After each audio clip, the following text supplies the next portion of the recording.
Fala galera, beleza? Aquela bufada para chegar, professor Paulo Bufada, seu professor de física. Como você já sabe, trouxe uma aula top para vocês aqui a respeito de dilatação dos sólidos. Melhor dizendo, não é uma aula, é uma playlist completa. Para você que já acompanha o nosso canal, sabe que eu não faço mais do mesmo. Eu vou colocar aqui algumas aulas dentro dessa playlist. Vou deixar o card da playlist aqui. Clica nesse card que você vai saber tudo que é necessário a respeito de dilatação dos sólidos. Antes de continuar a aula, eu gostaria de te dizer o seguinte: esta playlist a respeito de dilatação dos sólidos foram vocês que decidiram. Como assim, Bufada? Na minha página do Instagram e Facebook, que vai ficar aqui, @paulobufada.física, é um veículo de comunicação que está ligado com esse. E lá eu coloco nos meus stories uma votação da playlist, ou seja, das novas playlists que vocês querem. E essa daqui foi a que venceu e eu estou trazendo aqui para vocês de primeira mão. Nesta aula nós estudaremos a respeito da dilatação linear dos sólidos e resolveremos juntos dois problemas. Eu tenho certeza que se você acompanhar essa aula até o final, dilatação linear vai ser fácil para você. E não poderia faltar o merchan. Se você ainda não é inscrito, se inscreva no nosso canal, ative as notificações. Estou trazendo em 2021 várias cocitas más para você aprender isso daqui de uma vez por todas. Mimimi, blá blá blá, bora pra aula. Dilatação dos sólidos. Gente, primeira coisa que você tem que saber quando nós estudamos dilatação dos sólidos é como que é o material sólido. O que é esse material sólido?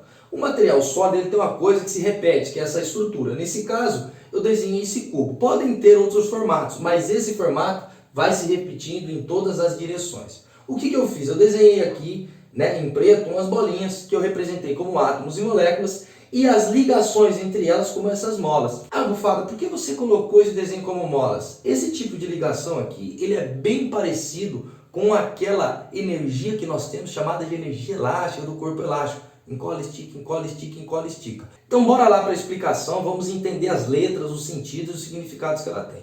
Eu desenhei para nós aqui uma barra de alumínio que tem um certo comprimento inicial. A gente chama de L0, comprimento inicial. A uma temperatura inicial, eu coloquei aqui T0. Alguns livros trazem a letra θ para significar temperatura. Pouco importa. Você tem que saber que ele tem uma temperatura inicial e um comprimento inicial. Aí o que acontece? Digamos que eu chegue aqui, comece a pôr fogo, comece a aumentar a temperatura deste material que eu chamei aqui de alumínio. O que vai acontecer com ele? Ele vai ter uma variação de temperatura, variação, ΔT, variação de temperatura. Temperatura final menos a inicial. Sempre vai ser isso, Bufada? Sempre. Ele vai ter uma variação de temperatura e ele vai sofrer uma variação do comprimento, que vai ser o quê? O comprimento que ele vai ter no fim, menos o comprimento que ele tem no início. É isso que sempre acontece? Sim. Mas como que eu consigo entender isso aqui sem decorar? Presta atenção no que eu fiz para vocês. Quando eu aumento a temperatura, esse material aumenta de tamanho. Essas moléculas aqui com essa molinha, ela vai começando a esticar, esticar, esticar, esticar, esticar, e a outra também, a outra também, a outra também, e elas vão aumentando o seu tamanho. Quando eu diminuo a temperatura, essas moléculas aqui, elas tendem a se aproximar, e todas as outras estruturas que se repetem, elas vão se aproximando, vão se aproximando. Se você percebeu, quando você aumenta a temperatura, você aumenta o tamanho. Se esquentou, o negócio cresceu. Mas se por acaso você diminuir a temperatura, esfriou, o negócio diminuiu. Esquentou, aumentou. Esfriou, diminuiu. Ou seja, a variação do comprimento é diretamente proporcional à variação de temperatura. Se aumenta a temperatura, aumenta o comprimento. Se diminui a temperatura, diminui o comprimento. Outra coisa que você precisa saber é o seguinte: esse material de alumínio aqui, ele tem um certo comprimento inicial. Se ele tivesse duas vezes esse comprimento inicial, com essa mesma variação de temperatura, ele iria ter uma dilatação duas vezes maior. Assim como na variação de temperatura, a variação do comprimento, ela é diretamente proporcional ao comprimento inicial. Um detalhe que eu queria mostrar para vocês é o seguinte: você fala assim, Bufada, então se o material aumenta, ele só aumenta em uma direção, só nesse sentido aqui, não para o outro?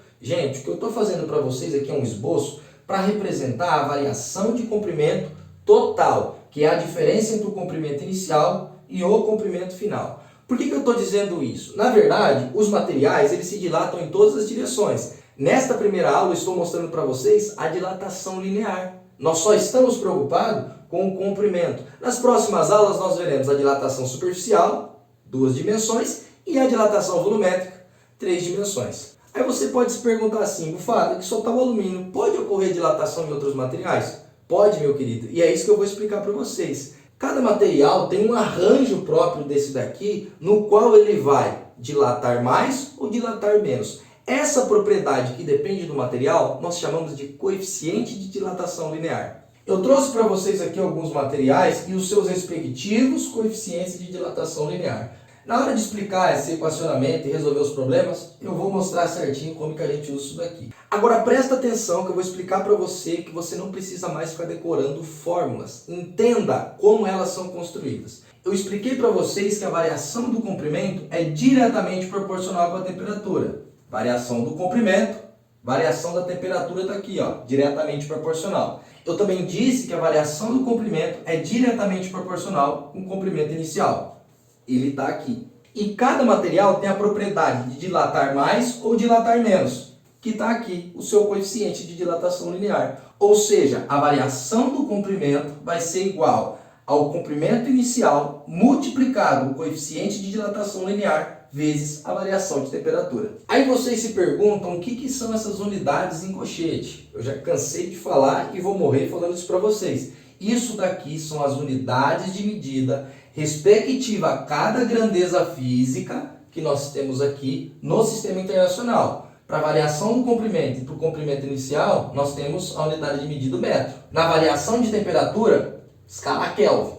E o coeficiente de dilatação linear tem a escala Kelvin a menos 1. Aí você se pergunta, sempre vai ser em metros, sempre vai ser em Kelvin? Não. Se você observar, aqui eu coloquei que é Celsius a menos 1. Eu já expliquei para vocês que isso daqui pode acontecer, porque a variação de temperatura em Celsius é correspondente à variação de temperatura em Kelvin. Eu vou deixar aqui o card desta aula que eu já fiz para vocês que já têm o canal. Tomem muito cuidado com um detalhe que relaciona o coeficiente de dilatação linear. Ele normalmente é escrito com a notação científica de 10 a menos 5. O que isso quer dizer? Quer dizer que essa dilatação, às vezes, ela é muito pequena. E nós não conseguimos perceber a olho nu. Na hora de resolver os exercícios, você vai entender um pouco melhor disso. Antes de ir para a resolução de problemas, eu gostaria de trazer alguns exemplos nos quais nós vamos tratar e abordar aqui, não só nessa aula, como nas outras. Trilho de trem. Se próximo da sua casa tiver lá uma linha ferro, você pode ir lá andar e você vai ver que aquela barra de ferro onde o trem passa, ela é fragmentada em alguns comprimentos. Por quê? Se ela for uma barra só, diretamente proporcional aqui ao comprimento, isso vai se esticar. É perigoso até descarrilar o trem. Outro exemplo que eu posso dar para vocês são em pontes e as juntas de expansão. Em viadutos também é comum de se observar isso aí. Você vai ver que o pessoal não enche aquilo tudo de concreto, aquela estrutura de ferro. Sempre vai ter o quê? Vai ter um espaço separado para quê? Em dias mais frios, esses materiais consigam fazer o quê? Se afastar e em dia mais quente se aproximar. Você vai ver que alguns exercícios são baseados nisso. Obturação dos dentes. Se você tiver com a cárie e for no dentista, ele vai lá, com a maquininha, limpa lá o dente, coloca uma obturação, porque senão fica doendo. E essa obturação tem que ter um coeficiente de dilatação bem próximo ao do dente. Por que eu estou falando isso para você? Normalmente nós ingerimos bebidas quentes e bebidas frias. E com a variação de temperatura, vai ter uma variação no comprimento, né, dessa obturação no nosso dente. E se ela sair, o dente volta a doer, você tem que procurar o dentista de novo. Rebites de aeronaves, isso é muito importante. Quando as aeronaves estão lá nas alturas, a temperatura fica mais baixa. Ou seja, esse rebite tende a ficar menor. E se ele não for calculado da maneira correta, com o material correto, pode ser que aquela fuselagem daquele avião, ela comece a se despedaçar em pleno voo. Pote de conserva. Esse negócio de palmito aqui, tem que não abre nem a pau. Isso acontece porque você tem aqui normalmente uma tampa de aço e que você tem o vidro. E esses materiais possuem diferentes coeficientes de dilatação linear que dificulta isso daqui. Eu vou resolver um exercício teórico envolvendo isso aqui para você nas próximas aulas. E também vou dar uma dica fácil para você conseguir abrir isso aqui quando ficar emperrado. Pisos e azulejos. Você tem que prestar atenção que às vezes aí na sua casa tem os pisos, os azulejos e tal. Eles deixam uma separação entre os pisos, né? Para quê? Para que eles também possam se dilatar. No caso, o porcelanato, como ele é um piso cortado a laser, com a medida tudo certinho, você vê que essa fissura é bem pequena. Rolamentos e eixos. Aqui está uma das estruturas que tem que ter um ajuste bem fino, bem medido mesmo, com medidas muito precisas. Por quê? Se você deixar o eixo com a medida menor do que entra no rolamento, no buraquinho do rolamento, ele não fica justinho. Ali tem que ter uma pressãozinha certa, tá bom? Eu também vou trazer alguns exercícios desses para vocês. Por fim, eu trouxe o barulho das calhas. Às vezes você está na sua casa e fala, é assombração. Não. Se você observar, em dias muito quentes, quando começa a esquentar, vai esquentando, as calhas elas começam a estralar. E vai tlá, tlá, tlá.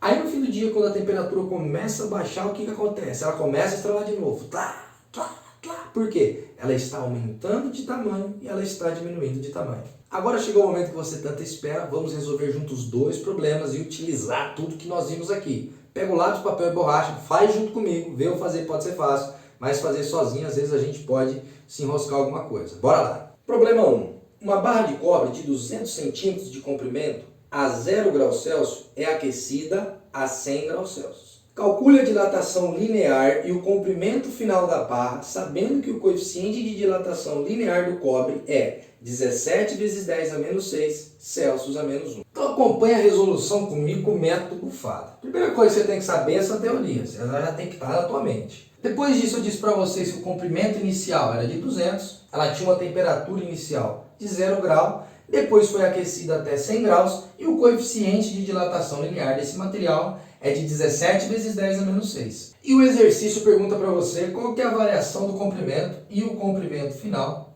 que eu esqueci de anotar aqui.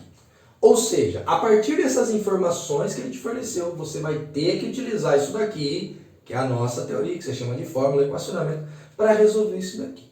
Agora o que eu vou mostrar para você é que você tem que entender o seguinte: se houve uma variação de temperatura de 0 para 100, aumentou a temperatura. Ou seja, nesse caso nós temos uma expansão. Essa variação de comprimento ela é positiva. E mais, o comprimento final desse material vai ser maior que o comprimento inicial. Está dada a dica. O que eu sempre digo é o seguinte, é essa teoria que nós vamos utilizar, esse equacionamento. Eu quero descobrir quem? A variação do comprimento. Isso daqui eu não vou substituir. É simples assim o resto. O resto você pega os valores que você anotou e joga ali. Qual que é a variação de temperatura, prof? 100 menos 0 é 100. Agora basta multiplicarmos esses números que nós vamos encontrar a variação desse comprimento em centímetros. Em alguns casos, os estudantes não sabem o que fazer com essa base 10 a menos 6 nessa operação de multiplicação. Eu vou deixar o card aqui de uma aula que eu já expliquei todos os tipos de operação com notação científica, mas eu vou explicar novamente para você. Eu sempre digo o seguinte: deixe essa notação científica separada e multiplica número por número. Nesse caso, 17 vezes 2 dá 34. 1, 0, 2, 0, 3, 0, 4, 0. 1, 0, 2, 0, 3, 0, 4, 0. 340 mil vezes 10 a menos 6. Agora, para a gente conseguir sumir com essa base de 10 a menos 6, eu vou reescrever esse número aqui numa potência de 10 a menos 6 e encontrar a variação do comprimento. Cuidado, não é a quantidade de zeros, é a quantidade de casas deslocadas pela vírgula. 1, 2, 3, 4, 5, 6. 0,34 vezes 10 a sexta vezes 10 a menos 6. Chegamos nessa propriedade matemática que 10 a sexta vezes 10 a menos 6. A gente repete a base 10, soma os expoentes. Nesse caso, 6 menos 6 dá 0, 10 elevado a 0 dá 1. Ou seja, a variação do comprimento é de 0,34 centímetros. Agora vamos calcular o comprimento final. Se você observar esse desenho que eu trouxe para vocês, ou esse equacionamento, o comprimento final vai ser o comprimento inicial, que é a barra tinha, mais a variação do comprimento. É só pegar esse sinal negativo desse comprimento inicial e passar para lá positivo. Temos aqui como calcular o comprimento final.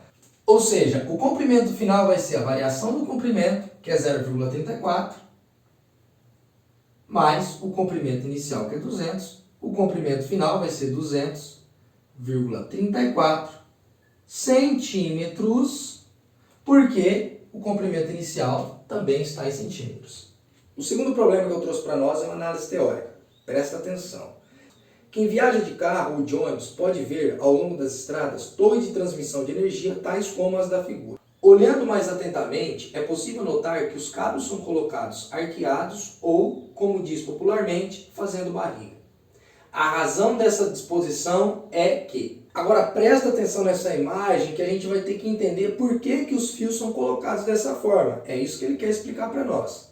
Alternativa A. A densidade dos cabos tende a diminuir com o passar dos anos? Falsa. Letra B. A condução de eletricidade em alta tensão é facilitada desse modo? Também é falso. Ela só depende do material. Letra C. O metal usado na fabricação dos cabos é impossível de ser esticado? Também é falso. Letra D. Os cabos em dias mais frios podem encolher sem derrubar as torres? Essa daqui está dentro do possível. Letra E. Os ventos fortes não são capazes de fazer os cabos assim dispostos balançarem? Se você observar aí, a alternativa correta é a letra D. Os cabos em dias mais frios podem encolher sem derrubar as torres. Vou explicar para vocês. Se você observar, esse fio ele fica com uma certa barriga pela seguinte situação, gente. Isso aqui é calculado e a pessoa tem que saber. Se der ventos muito fortes, esses fios eles podem se balançar, mas também não podem encostar um no outro. Senão ele entra em curto porque a gente sabe que tem uma DDP. Misericórdia se isso aqui acontecer. Outro detalhe que eu quero dizer para você é o seguinte. Imagina se ele estica esse fio aqui. Ele está rígido, está esticado. Isso você consegue fazer com fio. O pessoal que faz essas grandes redes de transmissão tem aparelhos para fazer isso daqui. O que pode acontecer? Em dias frios, o que vai acontecer? Esse material aqui vai ter um arranjo parecido com esse e as moléculas vão estar o quê? Mais aproximadas, por conta dessa relação com a variação de temperatura. Ou seja, se eles estiverem rígidos, o que vai acontecer? Eles vão começar a entortar essa estrutura da torre e possivelmente pode acontecer algum tipo de acidente aqui.